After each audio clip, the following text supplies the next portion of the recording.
ایمان والوں کے محبوب ہیں، تقوی والوں کے محبوب ہیں۔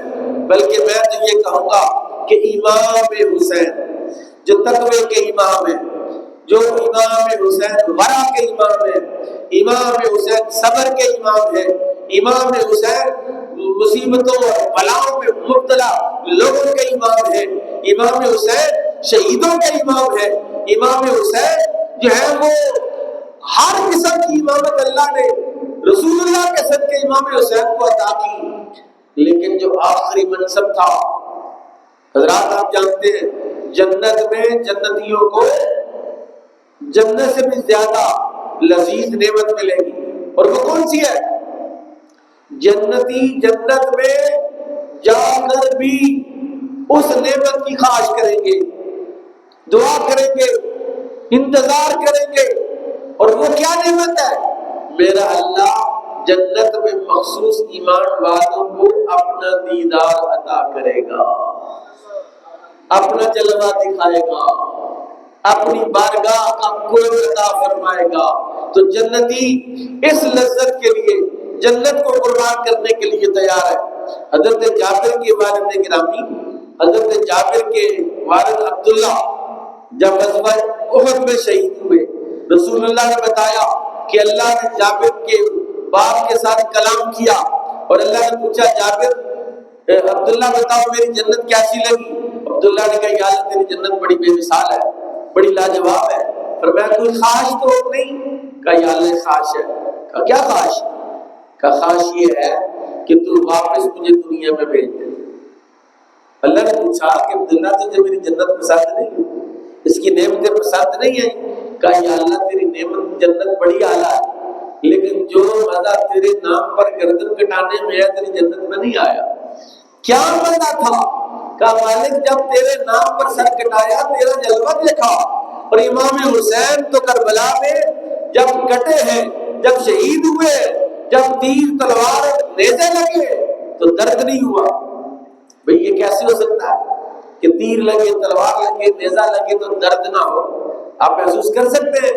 میں اس کی ایک مثال آپ کی خدمت میں قرآن سے دیتا ہوں کہ حضرت یوسف علیہ السلام کو زلیخا جو مر مٹی جناب یوسف کے حسن پر، مصر کی عورتوں نے زلیخا بدنام ہو گئی، پکڑی گئی، 12 سال جناب یوسف جیل میں رہے، اور وہ جناب یوسف علیہ السلام کی وجہ سے مصر کی عورتوں کو بدنامی کا سامنا کرنا پڑا۔ مصر کی عورتوں نے زلیخا کو ملامت کی کہ تیرا ناس اور تیرے ہماری ناک کٹوا دی، ہماری عزت خاک میں ملا دی، تو تو نے ایک غلام پر بنی۔ اس نے کہا نہیں ایسا نہیں ہے، میں تمہیں اگر سمجھاؤں گی تو تمہیں سمجھ نہیں آئے گی، آؤ میں تمہیں اس کا جلوہ دکھاتی ہوں پھر مجھے بتانا۔ ساری عورتوں کو بلایا، دعوت کی، کھانا رکھا اور پھل فروٹ رکھے، چھریاں رکھی، کہا کھاؤ بسم اللہ کرو۔ جب انہوں نے کھانا شروع کر دیا، ادھر سیب کاٹ کاٹ کے چھیل چھیل کے کھا رہی تھی۔ وقالت اخرج علیہن، جناب زلیخا نے کہا اے یوسف اب نکلیے، اپنے چہرے سے نقاب ہٹائیے، اور نقاب ہٹا کے جب وہ باہر نکلے مصر کی عورتوں نے دیکھا فلما رأینہ اکبرنہ قطعن ایدیہن وقلن حاش للہ ما ھذا بشرا ان ھذا الا ملک کریم۔